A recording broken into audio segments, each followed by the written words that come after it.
Playmakers, how's it going? This is Coach Wood. I'm so excited to be back with you guys this week.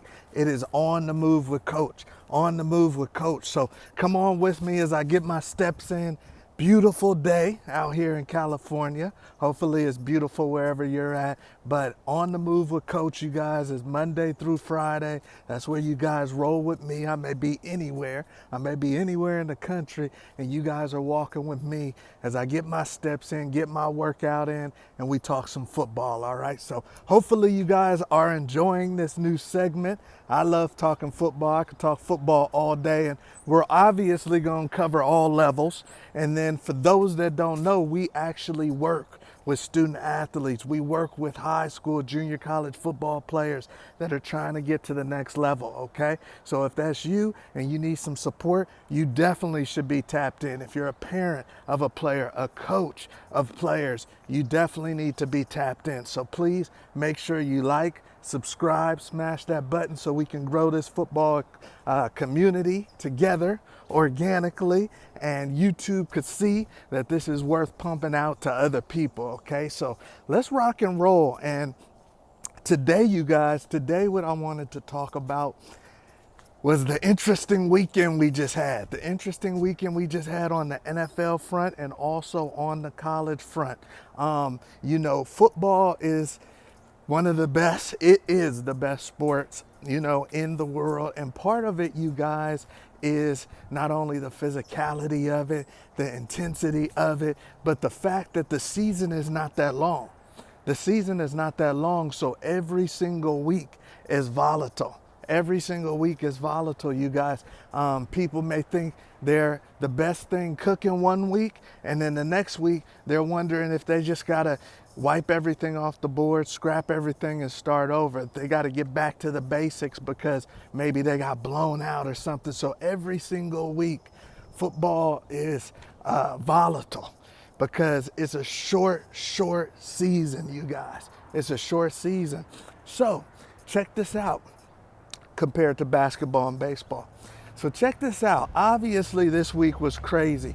You got a bunch of teams in the NFL that maybe won games that you wouldn't have thought they would have won. And then especially in college, you got a bunch of teams.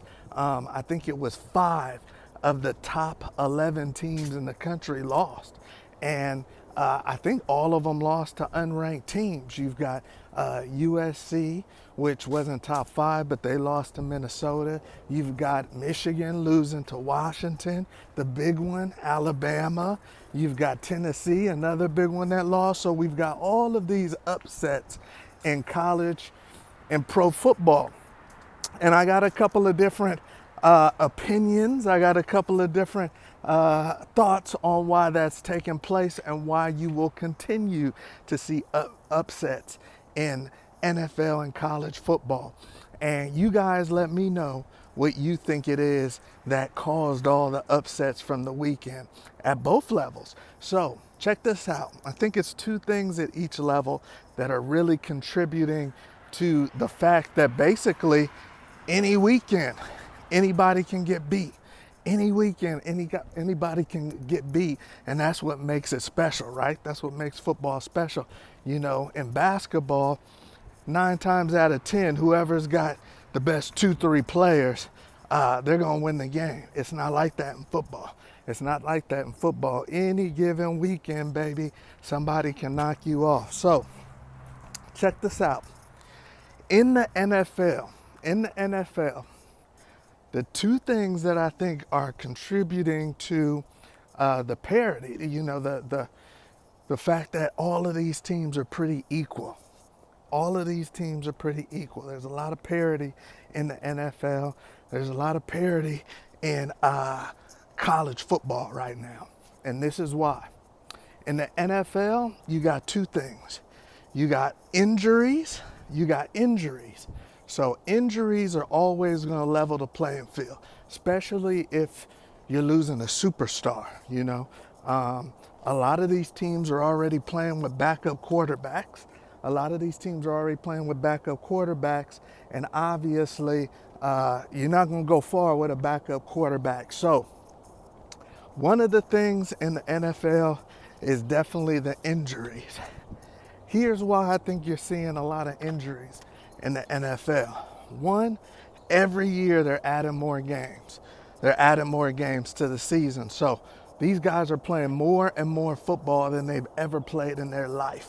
So obviously you're going to get more injured.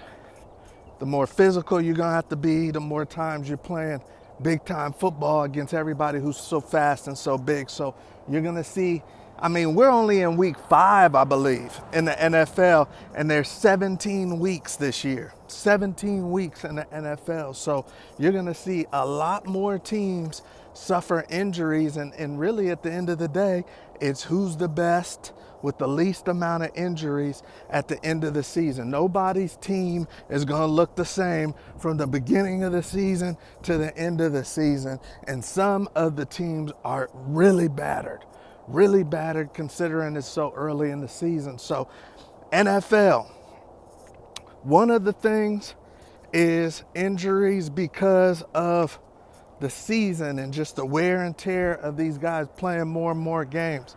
The other thing that's hurting the NFL athletes and hurting them staying healthy is, and once again, you're on the move with Coach, so thanks for rocking with me. The other thing, you guys, that I think is hurting these athletes, they don't train and practice the same. They don't train and practice the same. Everything is on air. Everything is on air, you guys. And then when it gets to practice with their team, when it gets to practicing with their team, these guys don't hit, they don't tackle, they don't bring guys to the ground. The quarterbacks never get hit. So how are you going to practice, or excuse me, how are you going to be tough if you don't practice being tough? How does that work? How are you going to be a tough football player that can play injured, that can learn how to take a hit, that can stay healthy? I mean, when I played, obviously there were injuries too that could be catastrophic, but it seems different. It seems different. These guys are going on IR like it's the thing to do, you know? So what is it? Is it the fact that these guys are playing too many games? Is it the fact that maybe their off-season training is inhibiting them from being able to stay healthy for the long term? Or is it the fact that they don't practice being tough? They don't practice getting hit. They don't practice being physical.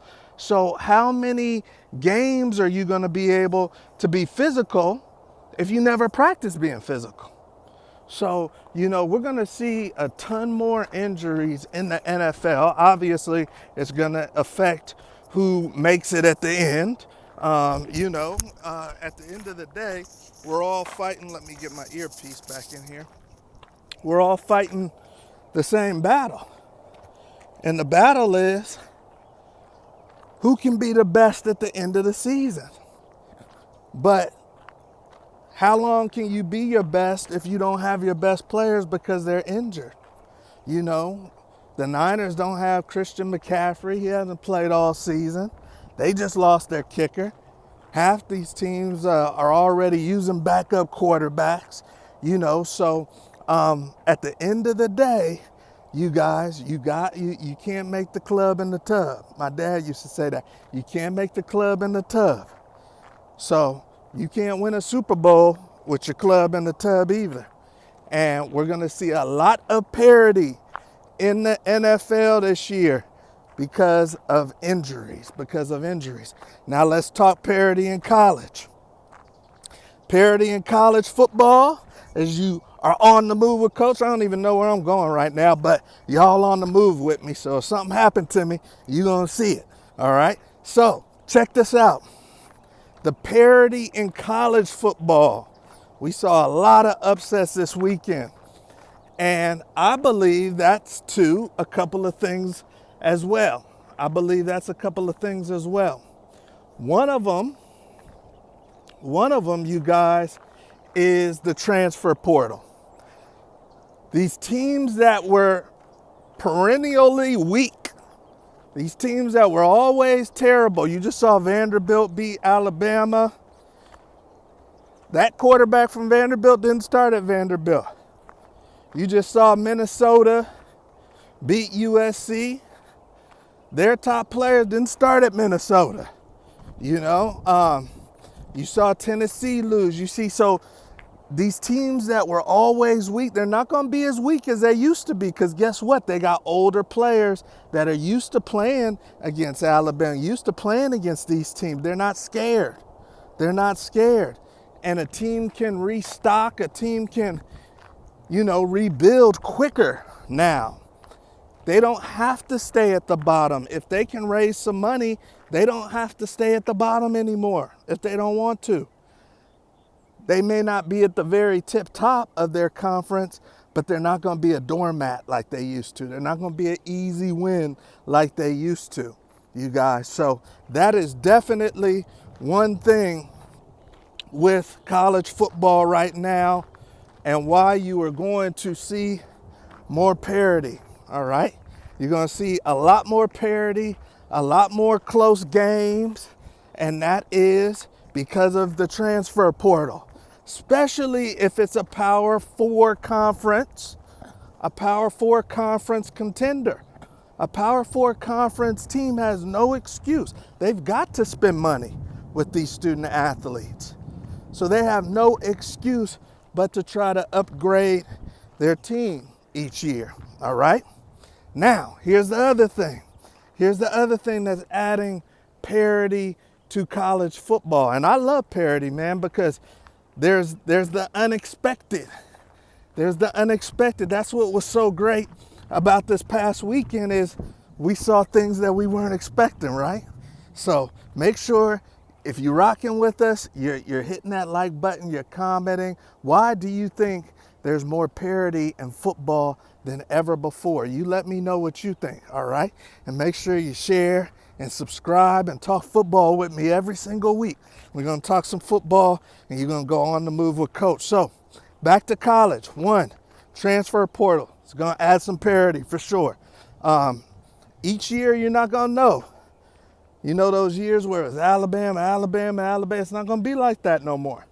It's not going to be like that, because these teams are losing pieces every year and these teams are gaining pieces every year. So it's not going to be like that anymore. It's going to be harder to do a dynasty type run. Think about LSU and that team they had with Burrow, that team they had with Justin Jefferson and Chase.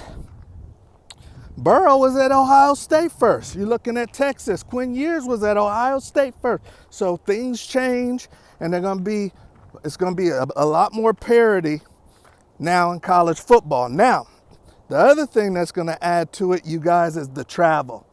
The travel. All of the teams that lost, and Miami should have lost this weekend too, to Cal, but they didn't. But they never traveled to Cal, and they played a super late game. They're probably still trying to get home from that game. And you saw USC go to Minnesota. You saw Michigan have to travel west to Washington. So you've got teams that are now playing conference games, road games, and they're playing in environments they're not used to, tough environments that they're not used to, you guys. And these are like glorified bowl games. So the fans are hype, everybody's hype, and it's a tough environment. So you're gonna see more parity. We're probably gonna see a national champion with 1 or 2 losses for sure. And you're gonna see more parity because of the transfer portal and because of the travel back and forth from the East Coast to the West Coast, playing in foreign environments that these kids ain't used to. They're not professionals mentally yet, most of them. So, it's going to be tough. You play on a road game in the NFL, that's worth 3 points to the home team. You play a road game today in these conferences, and you're Stanford, you're playing at Maryland or some place you never used to playing. That's more than 3 points. That's more than 3 points, Those kids from Michigan hadn't played out at Washington, So It's an advantage. Michigan would probably beat Washington 7 times out of 10. But it's an advantage. USC would probably beat Minnesota 9 times, 8 times out of 10. But they had the advantage, you guys. So we are going to see a ton of parity in football. In the NFL, it's going to be primarily due to injuries for different reasons. One, because the season is just it's a grind, and they're playing more games. And then two, because they don't even practice the same. They don't even practice toughness. So I don't know how they're going to survive trying to be tough through 17 games in the NFL when you don't even practice it. Back in my day, you could hit the quarterback. Back in my day, you could take your teammate's head off and it would be applauded. But guess what? You realize how to deal with that on game day. You realize how to deal with that on game day. If I'm a quarterback and I got to dodge hits in practice, then guess what? I know how to dodge hits in games. So, and feel the rush in games, you know? So it's interesting to me. And then in college, because of the transfer portal and because of all the travel. So get ready, buckle up, because it's going to be a long season. It's going to be a fun season. And it's going to be a season that you don't know what's going to take place. Now, I always try to give some love to the recruits out there. If you are a recruit, now the season's starting to show itself. These teams are starting to show if they're going to be a team that's worth anything or if they're going to be a terrible team. If you are a potential recruit, especially 2025, and you don't have any scholarship offers, you don't have any type of opportunities that you're looking for, start reaching out to these terrible teams, the teams at the bottom of the standings. Nobody's reaching out to them yet. It's like a young lady that's pretty, but she's not as pretty as the homecoming queen. Nobody's asking her to the dance yet. So if you're looking for an opportunity, talk to these teams that nobody's talking to right now. All right? So that you can at least get one in your back pocket. You get one in your back pocket, then more will come. All right, baby? So we went a little longer today, which is all good because I could talk football till the sun goes down. But you guys let me know what you think. Why is there so much parity in the NFL and college football right now? Do you think that at the end of the day it's going to be the same old players, or do you think we're going to have some new teams that are trying to win it all? In the playoffs, we got 12 teams in the playoffs now, in the playoffs or in the NFL. And then also for you recruits out there, remember, go after the teams. We call it the low-hanging fruit. Go after the teams nobody wants to talk to. Not that you'll necessarily go there, but people will see that other schools want you, and that will help you out. All right? I'm Coach Wood. We'll see you at the top. Have a good one.